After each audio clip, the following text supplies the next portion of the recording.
everyone, how are you all? Hope you're all well. Just a quick video for me today. I saw James Evans do a video about bad game box art. I'm not one for really doing video response videos, but I really find this interesting because a lot of the games that I collect are for like 8-bit games, you know, and the box art was really important to. It gives you great impressions of the game, pick it up by. There was no reviews and stuff at the time. I've put these on the thumbnail, but I do not consider these as bad box art. I actually consider these as really interesting ones. But I just wanted to put them in there just to begin with, to just show you what some good box art is. These are Jeff Minter games, and he's always does something just a little bit weird and odd. Really catches your eye. You know what I mean? You look into that. I mean, this is still one of my favourite games, and also one of my favourite names for a game. Metal Galactic Llamas Battle at the Edge of Time. And this is also, that's the VIC-20 port, and that's the Spectrum one. Same game, same idea, but you can see the box is slightly different. So, go away from good games. And first one I'm going to put up is, I genuinely think whoever found this game, whoever did the art for this game and never saw the game before. It's a PacMan Clone, and it's on the +4 and C16. And yeah, it looks like there is just something very wrong with Pac-Man.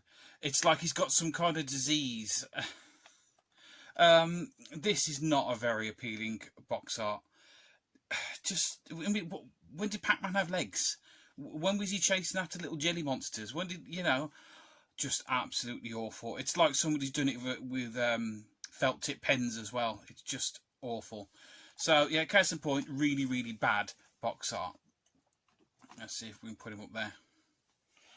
Another one that's just not very appealing, and I think this is on the Amstrad, I'm not 100% sure, but this is Tutti Frutti. Again, just a really horrible, scary monster face. Look at that grin in the eyes and everything staring at you.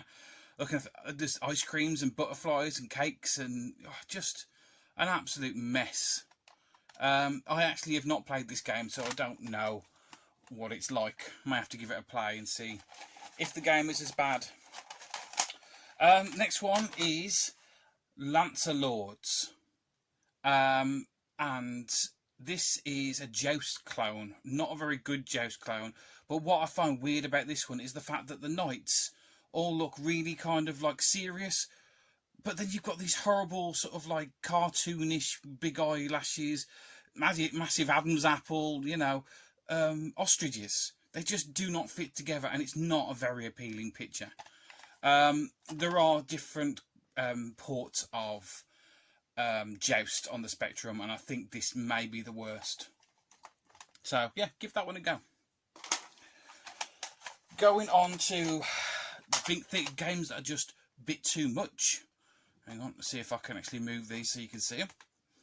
Yeah, that'll do. Games that are too much to other games that just didn't try. And we have Go to Hell. You know, just the writing, big white background, and blood dripping down. There is a backstory behind this game, and there's a reason why it's called Go to Hell and everything else. Probably go into that another day. If you've played the game, very strange game. It's a weird one. But this is just not even trying, and I think there's definitely a reason why they're not trying, but it doesn't really look very appealing, does it? Funny thing is, when I first saw this, I thought this was a spaceship shooting up, not the blood dripping down. So that Go to Hell. Controversial time now.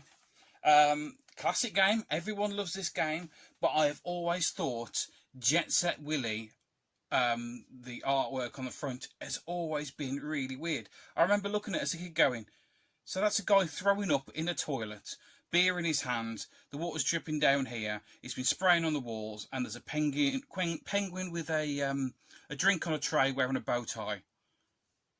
Yeah. You know what I mean? Just very weird. If you think about it, I mean, I know it's a classic game, I know we've all been brought up with this and we played it to absolute death, but the art cover is just weird. It really is. Right.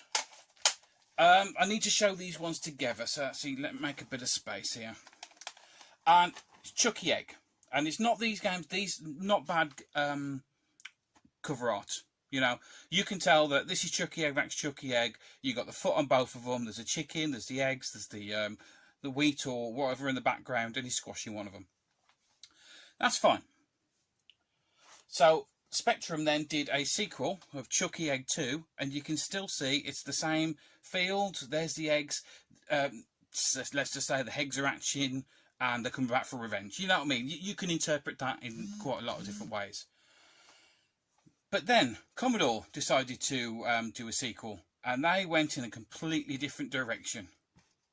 What the hell is this? You know, that you would not think is the same game.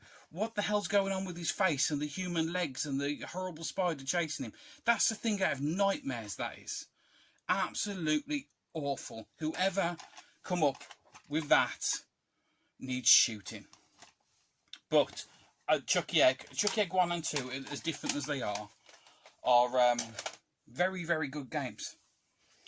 Going on, not for 8-bit micro, I needed to put this one in there. It's a PlayStation 1 game, and this is a classic example of just a really boring cover does not let you know what the game is. And it's Mobile Light Force, and if you see on the front, if you just took it by the front cover, there's 3 women on foot, running, shooting. You know, it looks like an action one, but it's just your generic shoot 'em up. You know what I mean? There's no women in it. There's no running. It's just different ships. Really, really good shooter. But that cover has got absolutely nothing to do with the game. I mean, if you saw that on the shelf, you would probably pass that by thinking it's like some completely different game. You know, you would not connect these two together. I mean, when I first got it, I was shocked when I loaded it up. I say loaded it up. You can tell I do tapes more than anything else. So yeah, that's 1, 2, 3, 4, 5, a few. I was supposed to do 5, but I found a few. And I do want to, not on an honourable mention, but this is something I've come across, and I've collected tape games for a while, and you'll often see that somebody's lost the cover and made their own. But kids back then must have had a hell of a lot more time on their hands, because the effort that some people go to recreate the covers, I think, is absolutely amazing. And not just down to onto the side, onto the instructions on the back. That is really, really good. And the same with this one here. I mean, I'd love to actually photocopy these and like send some of them out as like an alternative cover, because I really, really think these are amazing. And whoever sat down and drew these, I'm very grateful, because I love having these in my collection. I think they're better than the originals. I really do. So that's it for me. Just a few odd ones. Sorry about Jet Set Willy and Chucky Egg 2, but this one is absolutely awful. It's got to be one of my worst covers I've ever come across, just because of how horrific his face looks. So yeah, that's it for me for now. I did say it was a quick video. Thanks for watching. This is a video response, as I said, to James Evans. If you want to do a video response of some of your favourite worst box arts, or just the worst box arts you've got in your collection, please go ahead, share, pass it around. Let's see what you've got. Right, that's enough of me waffling. Thanks for watching, and I will see you all again soon. Bye.